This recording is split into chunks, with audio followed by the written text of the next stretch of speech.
K T. Jayakrishnan master ബലിദാന ദിനാചരണത്തിന്റെ ഭാഗമായി ഇരിണാവിൽ യുവമോർച്ച കല്യാശ്ശേരി നിയോജക മണ്ഡലം കമ്മിറ്റിയുടെ നേതൃത്വത്തിൽ റാലിയും പൊതുസമ്മേളനവും നടത്തി. പരിപാടി കർഷക മോർച്ച ദേശീയ ഉപാധ്യക്ഷൻ അഡ്വക്കേറ്റ് ജയസൂര്യൻ ഉദ്ഘാടനം ചെയ്തു. എ.വി. സനിൽ അധ്യക്ഷത വഹിച്ചു. യുവമോർച്ച സംസ്ഥാന ഉപാധ്യക്ഷൻ കെ. ഷൈൻ മുഖ്യപ്രഭാഷണം നടത്തി. സി.വി. സുമേഷ്, ഭാസ്കരൻ മാടായി തുടങ്ങിയവർ സംസാരിച്ചു. പോലീസിനെ ഉപയോഗിച്ച് ഗുണ്ടാപ്പിരിവ് നടത്തുന്ന ഒരേ ഒരു സംസ്ഥാനം കേരളം. മദ്യപാനം, അതുപോലെ തന്നെ രണ്ടാമത്തെ ലോട്ടറി എന്ന് പറയുന്ന ചൂതുകളി, മൂന്നാമത്തെ ഗുണ്ടാപ്പിരിവ്. ഇതാണ് ഈ സംസ്ഥാനത്തിന്റെ വരുമാന മാർഗം. ഈ അവസ്ഥ എവിടം വരെ എത്തി നമുക്ക് വളരെ വ്യക്തമായി അറിയാം. സാധാരണക്കാരൻ, പാവപ്പെട്ടവൻ, ദരിദ്രൻ, ഏറ്റവും താഴേക്കിടയിലുള്ള പാവപ്പെട്ടവൻ അവന്റെ ഒരു നേരത്തെ ആഹാരത്തിന് വേണ്ടിയല്ല, മരുന്നിന് വേണ്ടി കാത്തിരിക്കുന്ന ക്ഷേമ പെൻഷൻ 1600 രൂപ. ആ 1600 രൂപ 1 ലക്ഷവും 1.5 ലക്ഷവും രൂപ ശമ്പളം മേടിക്കുന്ന, കോടിക്കണക്കിന് രൂപയുടെ BMW കാറിലൊക്കെ നടക്കുന്ന ഉന്നത ഉദ്യോഗസ്ഥന്മാർ കൈയിട്ട് മാറി. 5 or 6 പേര് ചെയ്ത ഒരു കാര്യമാണെങ്കിൽ പോട്ടെ, അബദ്ധം പറ്റുന്നതായിരിക്കും എന്ന് കരുതാം. 10,000 പേര് ഉന്നത ഉദ്യോഗസ്ഥന്മാര് സാധാരണക്കാരന്റെ പിച്ചച്ചട്ടിയിലെ 1600 രൂപ, അതും 6 മാസം കൂടുമ്പോഴൊക്കെയാ കിട്ടുന്ന ഒരെണ്ണം, അതുപോലും കൈയിട്ട് വാരി. അതും പോട്ടെ, ഇവിടെ ഒരു ഭരണാധികാരിയില്ലേ, മുഖ്യമന്ത്രിയില്ലേ, ഇവിടെ ഒരു ഭരണകൂടമില്ലേ? ആ മുഖ്യമന്ത്രി, ഭരണകൂടത്തിന്റെ തലവൻ എങ്ങനെയാ പ്രതികരിച്ചത്? കഴിഞ്ഞ ദിവസം പത്രങ്ങളിൽ നിങ്ങൾ വായിച്ചല്ലോ. അവരെങ്ങനെയാ പ്രതികരിച്ചത്?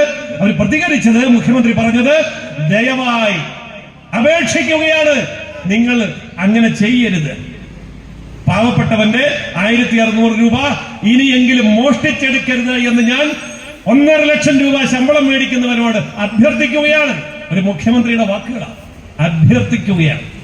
ഉത്തർപ്രദേശിലുണ്ട് ഒരു മുഖ്യമന്ത്രി, അഭ്യർത്ഥനയൊന്നുമല്ല, എന്താ ചെയ്യുന്നതെന്ന് നമുക്കറിയാം അല്ലേ? മറ്റു പ്രദേശങ്ങളിൽ മുഖ്യമന്ത്രിമാരുണ്ട്, എങ്ങനെയാ ഭരിക്കുന്നതെന്ന് നമുക്കറിയാം. പക്ഷേ കേരളത്തിന്റെ മുഖ്യമന്ത്രി അഭ്യർത്ഥിക്കുകയാണ്. ആരോട് അഭ്യർത്ഥിക്കുന്നത്?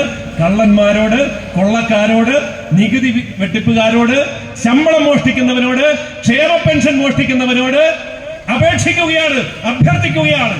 എന്താ ആജ്ഞാപിക്കാൻ വയ്യാത്തത്? എന്താ ഉത്തരവിടാൻ വയ്യാത്തത്? എന്താ പിടിച്ചുകൂടി കയ്യാമം വെച്ച് ജയിലിലടയ്ക്കാൻ വയ്യാത്തത്? എന്താ കേസെടുക്കാൻ വയ്യാത്തത്? കാരണമുണ്ട്, ഇവന്മാരെക്കാൾ വലിയ കള്ളനാണ് മുഖ്യമന്ത്രി.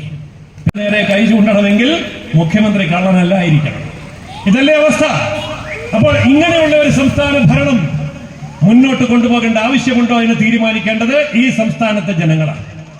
കമ്മ്യൂണിസ്റ്റ് പ്രത്യയശാസ്ത്രം എന്ന് പറയുന്നത് ജനാധിപത്യത്തിൽ വിശ്വസിക്കുന്ന പ്രത്യയശാസ്ത്രമല്ല. തോക്കിൻ കുഴലിലൂടെ അധികാരം പിടിച്ച, പട്ടാള അട്ടിമറിയിലൂടെയും വിപ്ലവങ്ങളിലൂടെയും അധികാര കൈമാറ്റം നടത്തിയ രക്തരൂക്ഷിതമായ പാത, അതാണ് കമ്മ്യൂണിസത്തിന്റെ പാത.